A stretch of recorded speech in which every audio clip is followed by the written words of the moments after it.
I want to tell you about a 67-year-old patient who walked into my office about 2 years ago. He sat down, crossed his arms, and said to me, "Dr. Carter, I've taken every supplement on the market. I've tried 2 different medications, and I'm still getting up 4 times a night. I'm exhausted. My wife is exhausted. And honestly, I'm starting to think nothing is going to help." I looked at his chart, I looked at his diet history, and I asked him one simple question. "How often do you eat broccoli?" He looked at me like I had just said something ridiculous. But what I told him next changed everything. And today I'm going to share it with you, because the answer to one of the most common and frustrating prostate problems facing men over 60 might be sitting in the produce section of your grocery store right now. I'm Dr. Emily Carter, a urologist with 12 years of experience helping men over 60 reclaim their vitality, strength, and confidence. I've worked with thousands of men who thought their best days were behind them. Men who came to me frustrated, embarrassed, and ready to just accept decline as inevitable. My job is to tell them it doesn't have to be that way. And today my job is to tell you the same thing. Before we go any further, if this kind of content is useful to you, please hit that like button right now and drop a comment below telling me where in the world you're watching from. I read every single comment, and your support helps me reach more men who need this information. Let me explain what's actually happening inside your body when the prostate starts to cause problems, because I think most men have never had this explained to them clearly. The prostate gland, that walnut-sized structure sitting just below your bladder, doesn't enlarge because something dramatic has gone wrong. It enlarges because of a slow, silent process that begins around age 40 and accelerates significantly after 60. Here's the key thing to understand. Prostate enlargement is largely driven by inflammation and by the conversion of testosterone into a more potent compound called DHT, dihydrotestosterone. DHT is like testosterone with the volume turned all the way up. It binds to prostate tissue and causes cells to multiply and grow. The more DHT activity in the prostate, the faster it grows, and the more pressure it puts on the urethra running through it, which is why urination becomes slow, incomplete, and frustratingly frequent. Now here's where it gets important. Most medications prescribed for this either try to block DHT production or try to relax the muscle around the prostate.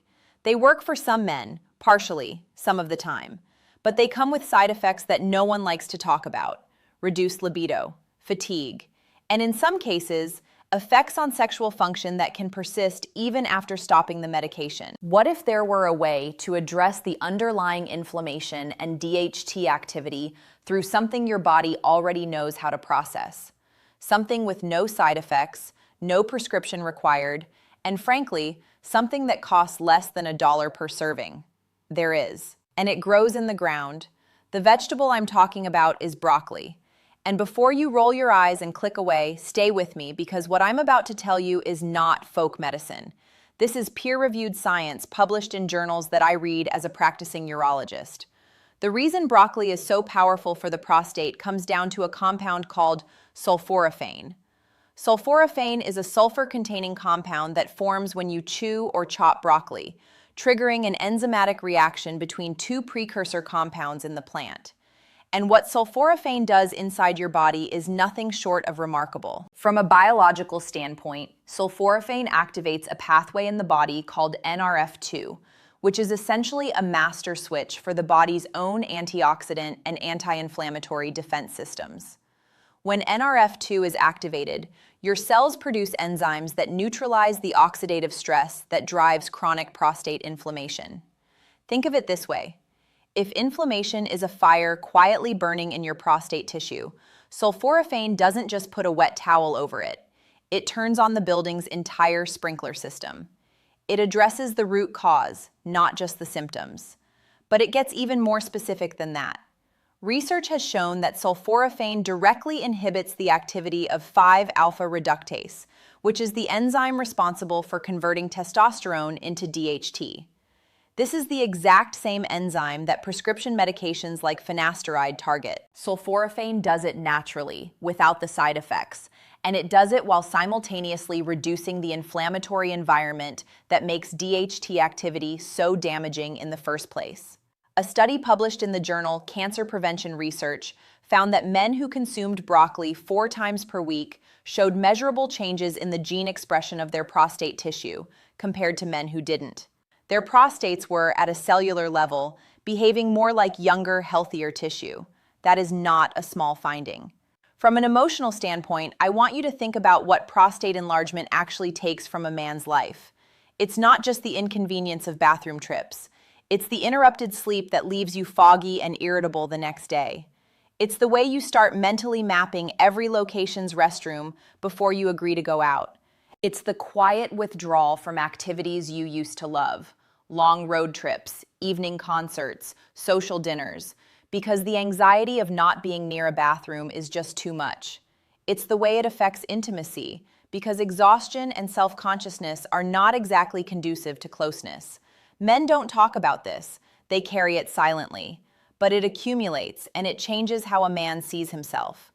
What I'm offering you today is not just a dietary tip, it's a way to begin taking that back. From a practical standpoint, here is exactly how to get the most sulforaphane out of broccoli, because preparation matters enormously here. Raw or lightly steamed broccoli is far superior to well-cooked or boiled broccoli. High heat destroys the enzyme myrosinase, which is what triggers sulforaphane formation when you chew the vegetable. If you lightly steam it for 3 to 4 minutes maximum, you preserve most of that enzyme activity. If you must cook it more thoroughly, here's a simple trick. Let the chopped broccoli sit at room temperature for about 40 minutes before cooking it. This gives the enzymatic reaction time to complete before heat can stop it, dramatically increasing the sulforaphane content even in cooked broccoli. The target is 3 to 4 servings per week, with each serving being roughly 1 cup of chopped broccoli. You don't need to eat mountains of it, you need to eat it consistently. Now let me tell you what happened with my patient, the one I mentioned at the beginning. He was skeptical, deeply skeptical, but he agreed to try it for 6 weeks, adding broccoli to his diet 4 times a week along with one other change I'll tell you about in a moment. He came back to my office after those 6 weeks and told me he was getting up once, sometimes twice a night instead of 4 times. His stream had improved, and he said something I'll never forget.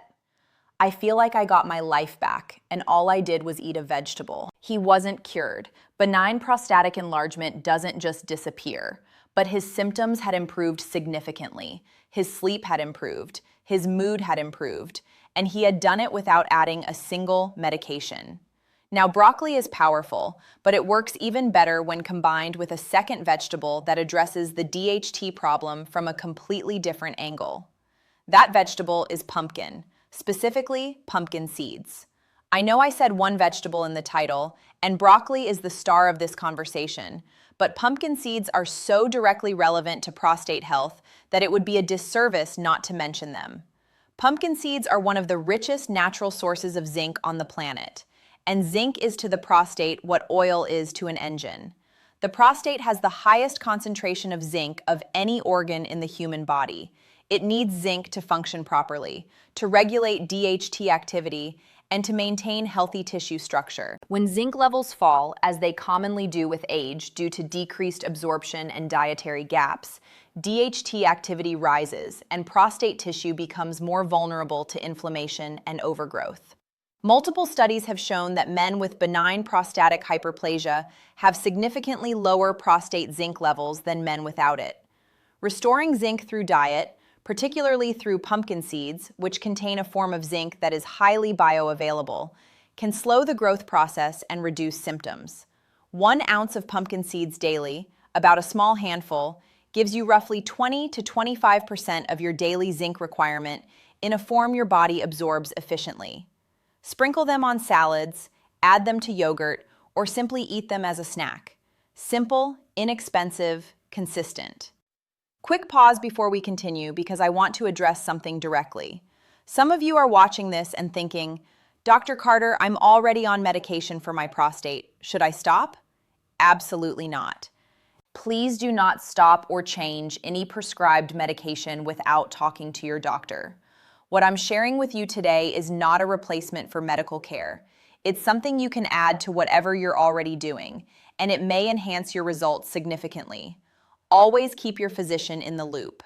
The third element I want to address is something most men don't connect to their prostate at all: chronic dehydration and the wrong kinds of fluids. Many men with urinary symptoms, quite understandably, try to reduce their fluid intake. If I drink less, I'll urinate less.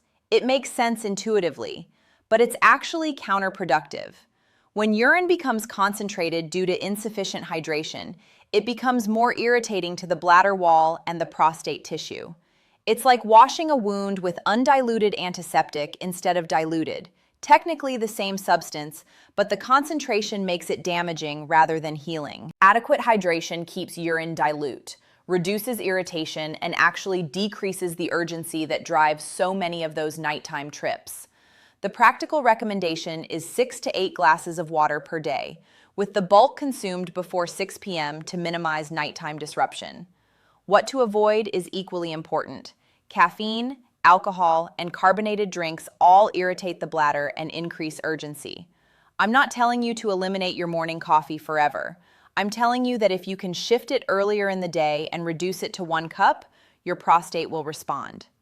Richard, 71 years old, retired firefighter, came to me with what he described as a bladder that runs my life. He was avoiding social situations, turning down invitations, and he admitted he hadn't had a full night's sleep in over 3 years. We talked about his diet, his hydration habits, his fluid timing. He was drinking most of his fluids in the evening, having 2 or 3 cups of coffee throughout the day, and eating very little in the way of vegetables. We made 3 changes: added broccoli to his diet 4 times a week, switched him to pumpkin seeds as a daily snack, and shifted his fluid intake earlier in the day. 8 weeks later, he called my office to say he was sleeping through the night 3 to 4 nights a week for the first time in years. He said, "I forgot what it felt like to wake up rested." No new medications, no procedures, just the right information applied consistently. Here is your simple action plan. Step 1. Starting this week, add broccoli to your diet a minimum of 3 times per week. Lightly steamed or raw is best. If you're cooking it, chop it 40 minutes before it goes in the heat. Step 2.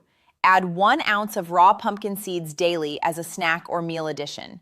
You can buy them at any grocery store. Step 3. Shift your fluid intake so the majority of what you drink happens before 6 p.m. Reduce late-day caffeine and alcohol. That's it. 3 changes. None of them require a prescription. None of them require spending a lot of money, and all of them are backed by real evidence. Give it 6 weeks and pay attention to how your body responds. Gentlemen, if you've been frustrated, if you've been embarrassed, if you've quietly accepted that this is just what life looks like now, I want you to hear me clearly. You are not broken. Your body is not failing you. It is responding to what it's been given, and when you give it what it actually needs, it responds. I have watched men in their 60s and 70s reclaim sleep they hadn't had in years. I have watched men stop planning their entire day around the nearest bathroom. I have watched the quiet confidence return that comes from feeling like your body is on your side again. It is never too late for that. Your body is remarkably responsive at any age when you treat it with the right tools. If this video helped you, please like it right now. It helps more men find this channel who need this information. Drop a comment below and tell me, have you ever tried broccoli intentionally for your health, or was this new information for you? Share this video with a man in your life over 60. You might be doing him a genuine favor that changes his daily life. And if you haven't subscribed yet, please do. I post every week on men's health topics that matter, delivered straight, with evidence, and without judgment. I'm Dr. Emily Carter, reminding you that after 50, vitality isn't lost. It's waiting to be awakened. Take care of yourself, gentlemen, and I'll see you in the next one.